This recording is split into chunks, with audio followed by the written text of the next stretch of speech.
Between 1963 and 1965, the quiet moorlands of Greater Manchester became the backdrop for one of Britain's most chilling and heartbreaking crime stories.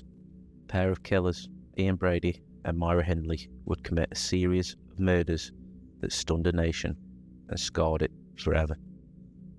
They became known as the perpetrators of the Moors murders, a name synonymous with evil in British criminal history.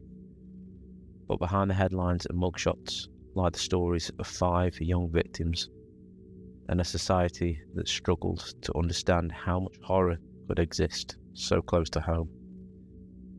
Ian Brady, a bookish young man with a disturbing interest in Nazi ideology and sadistic writings, met Myra Hindley at a workplace in Manchester in 1961.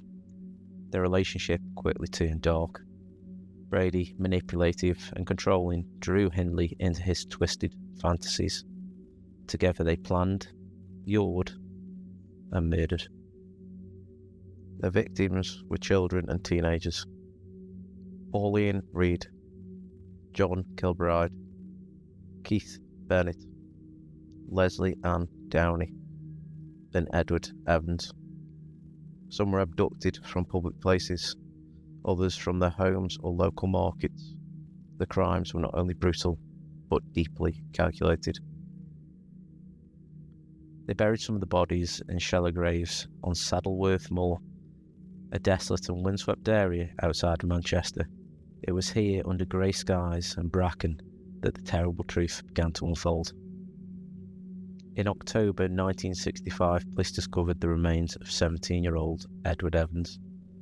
The investigation quickly led to Brady and Hindley. What followed was a case that gripped the UK and horrified the world. In 1966, the pair were convicted of multiple murders and sentenced to life in prison. Yet even behind bars, the story didn't end. For decades, the case haunted the public, especially as the body of Keith Bennett was never found. His mother, Winnie Johnson, campaigned tirelessly until her death, never giving up hope. The Moors murders remain one of the most infamous cases in British history, not just because of the cruelty involved, but because they changed the way the public viewed evil itself. They were a reminder that monsters can hide in plain sight.